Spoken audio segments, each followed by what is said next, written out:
Okay, so today we're going to continue reading into the history sections of Kings and Chronicles.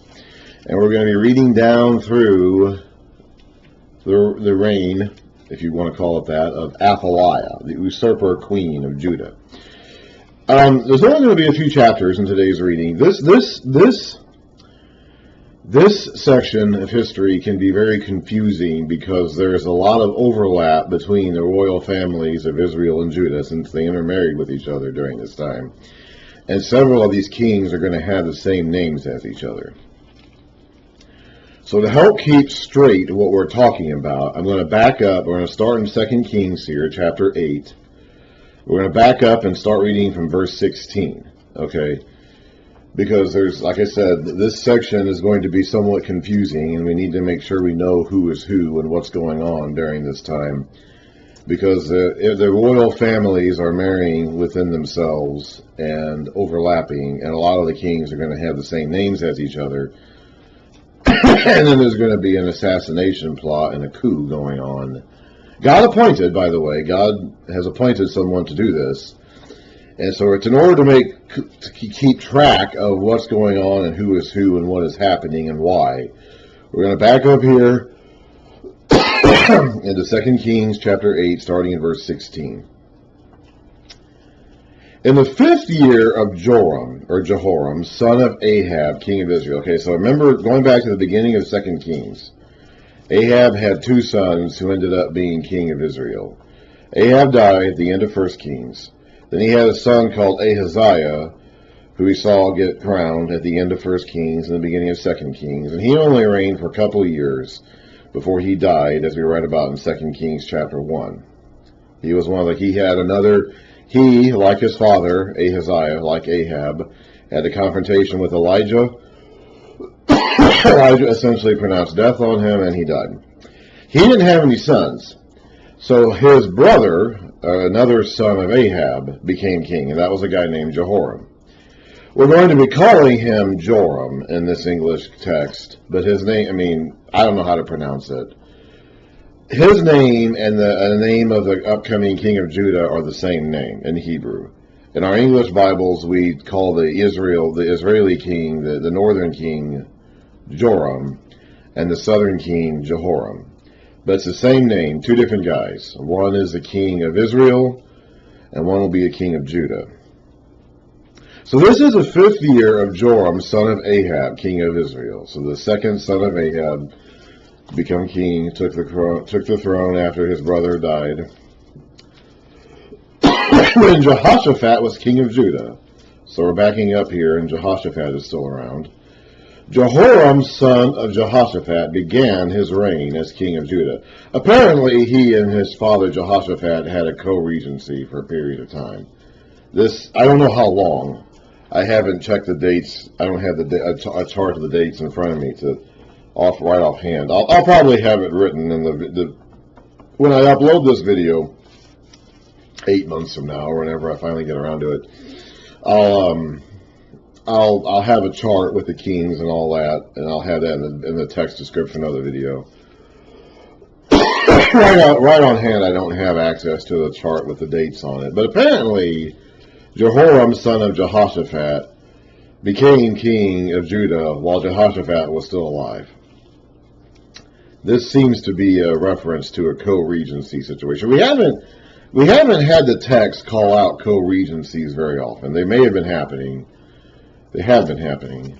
But the text, by and large, has not called out a lot of attention to that. Although in this case, it does seem to. Anyway, Jehoshaphat, remember, was a good king. We've read about Jehoshaphat before. He was a good king whose big mistake was in allying himself with the king of Israel, who was Ahab.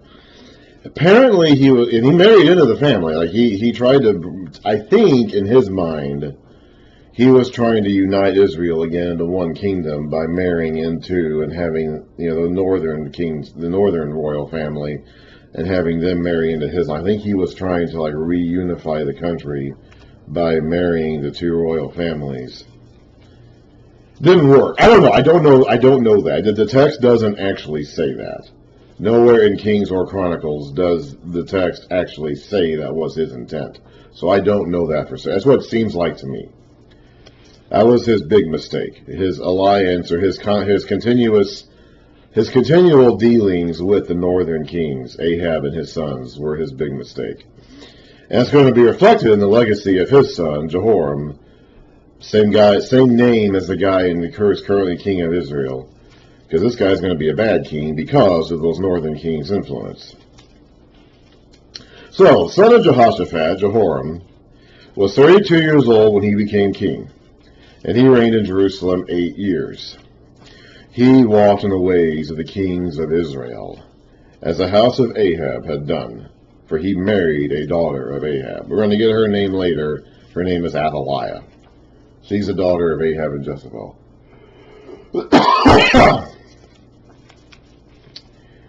He did evil in the eyes of the Lord. Nevertheless, for the sake of his servant David, the Lord was not willing to destroy Judah.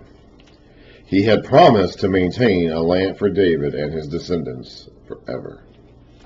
This promise is going to be put to the test in its most extreme way pretty soon. Not yet, but in a little bit, this promise to keep a light for David burning in Israel is going to be put to the greatest test that ever will be put, to which it will ever be put.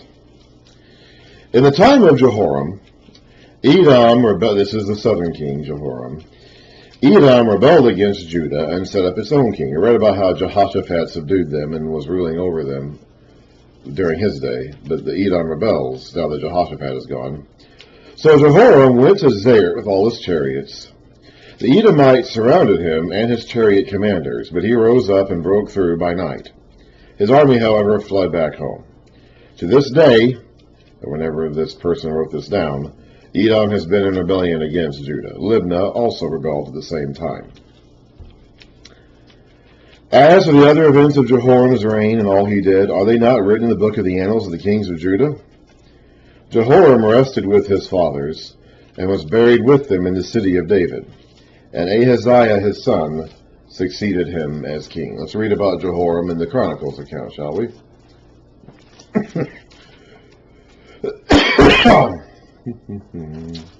This is 2 Chronicles chapter 21. Let's go ahead and just start at the beginning of the chapter.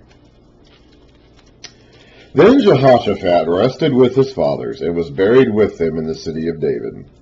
And Jehoram his son succeeded him as king. Jehoram's brothers, the sons of Jehoshaphat, were Azariah, Jehiel, Zechariah, Azariahu, Michael, and Shephathiah. All these were sons of Jehoshaphat, king of Israel. Their father had given them many gifts of silver and gold and articles of value, as well as fortified cities in Judah. But he had given the kingdom to Jehoram because he was his firstborn son. When Jehoram established himself over his father's kingdom, he put all his brothers to the sword, along with some of the princes of Israel. So he wiped out all of his potential rivals. And this is important because his wife is going to do the same after he dies. After Jehoram dies, his widow, his wife, will seize the throne for herself and put this lesson to use by wiping out all the male claimants to the throne at that time. Jehoram was 30, and those would be her own children. So Jehoram was 32 years old when he became king, and he reigned in Jerusalem 8 years. He walked in the ways of the kings of Israel, as the house of Ahab had done, for he married a daughter of Ahab.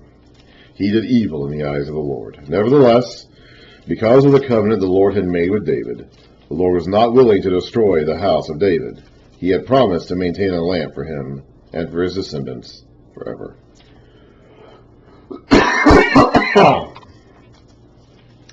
In the time of Jehoram, Edom rebelled against Judah and set up its own king.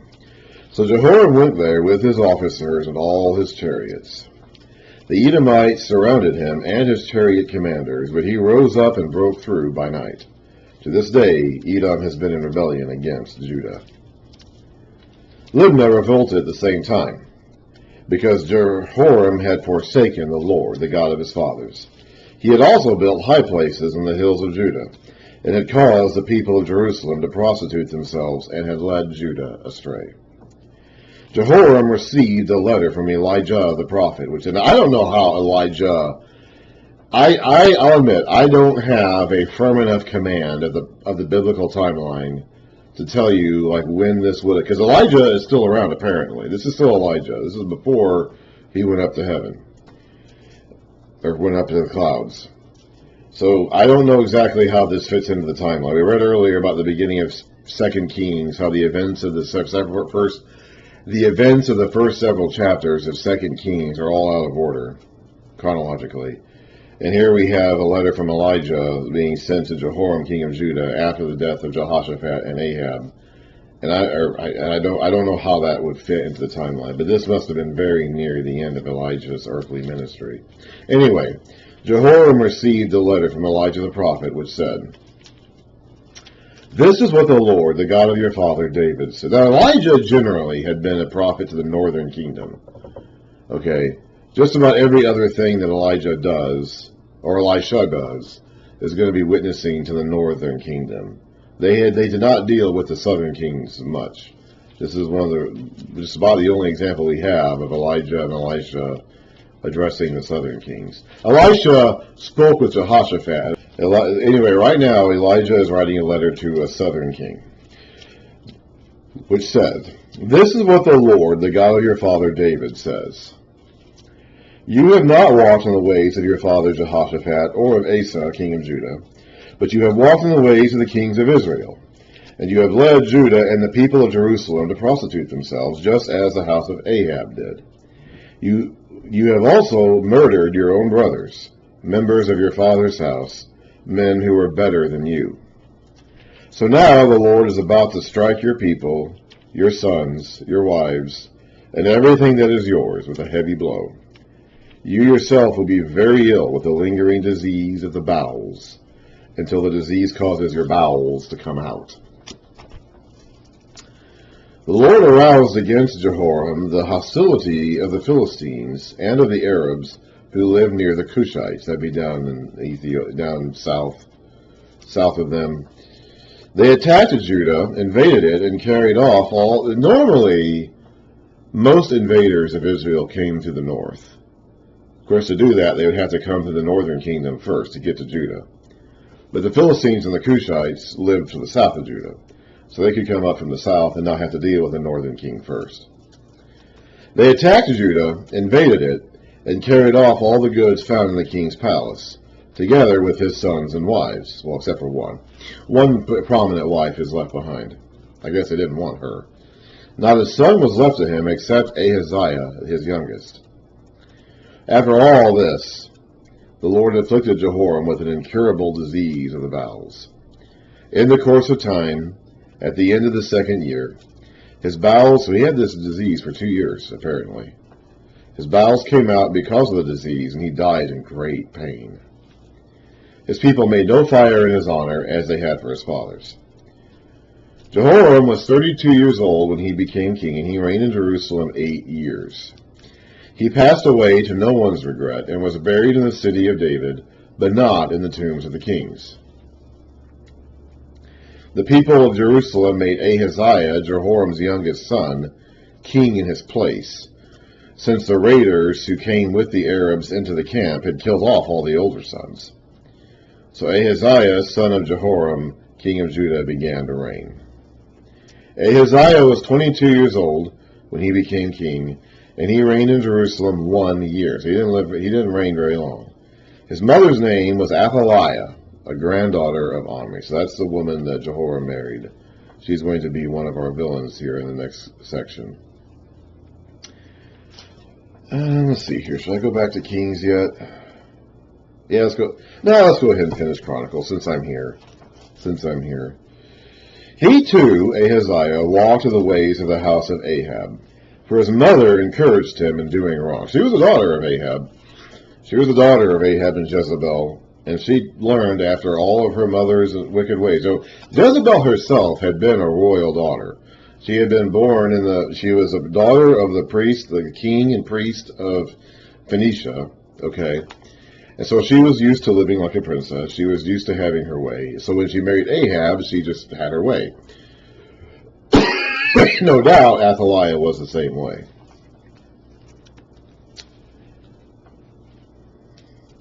So all of her other sons, all of her husband's other sons, whether by her or other women, have died, have been killed in this raid from the Arabs and the Philistines.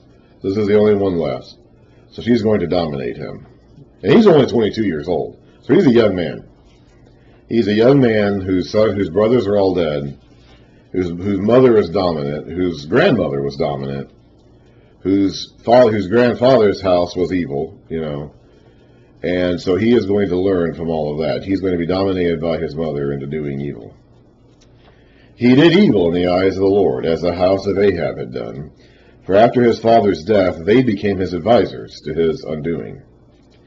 He also followed their counsel, when he went with Jehoram, son of Ahab, king of Israel, to war against Hazael, king of Aram, at Ramoth Gilead.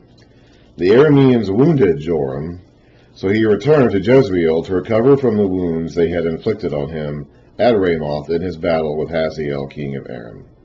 Then Ahaziah, son of Jehoram, king of Judah, went down to Jezreel to see Joram, son of Ahab, because he had been wounded. Okay, so I'm going to go ahead and stop there, and we're going to go back to the king's account now and read forward from there. So we have a young man as king, a young, inexperienced man as king, dominated by his mother and her advisors, who are all evil. They came from the house of Ahab and Jezebel. They've been influenced by that. They grew up in that. That was their environment. And they're now basically in control of Judah. Athaliah married the king of Judah. They had a son, let's see here. And then that son is now a young man. He's king, and Athaliah is basically ruling through him, ruling over him through him. And she'll eventually rule as queen, usurper queen, after he dies. Here is the king's account of this. This is 2 Kings chapter 8, starting in verse 25. In the 12th year of Joram, son of Ahab, king of Israel, as Ahaziah, son of Jehoram, king of Judah, began to reign. So the king of Judah, Jehoram, king of Judah, is the one who had the letter from Elijah and whose bowels fell out and died after 8 years. He was the son of Jehoshaphat. He married Athaliah. He's the one whose bowels fell out and he died. But there's still another guy with the same name, Jehoram or Joram, who is king of Israel. And he is the son of Ahab, the direct son of Ahab. Ahaziah, his brother, was the first son of Ahab to be king of Israel. He's dead. He's been dead. He didn't make it very long. Now, there's another guy called Ahaziah who is king of Judah. So it's confusing because there's all these kings with the same names. So right now we're dealing with Ahaziah, king of Judah, who's only 22 years old, very young man, inexperienced. His mother is evil. She's dominating him. Her advisors are counseling him. And he has the same name as the dead king of Israel, whose brother now, Jehoram, I would have been actually, I guess, I don't even know how, it's so confusing. His uncle, I guess. Jehoram is king of Israel. This Ahaziah's dad's name was Jehoram. I'm making it more confusing than it actually is even now. But we have a king of Israel named Jehoram, and a king of Judah named Ahaziah. Ahaziah is a young man and inexperienced as king. Jehoram has been around for a little while, so he has more experience than Ahaziah does. In the 12th year of Jehoram, son of Ahab, king of Israel, Ahaziah, son of Jehoram, king of Judah, began to reign. Ahaziah was 22 years old when he became king, and he reigned in Jerusalem 1 year. His mother's name was Athaliah, a granddaughter of Omri, king of Israel. He walked in the ways of the house of Ahab, and did evil in the eyes of the Lord, as the house of Ahab had done, for he was related by marriage to Ahab's family. Ahaziah went with Jehoram, son of Ahab, to war against Hazael, king of Aram at Ramoth Gilead. Remember this Hazael guy?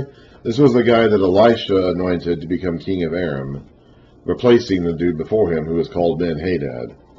And Hazael was going to inflict great pain on the Israelites.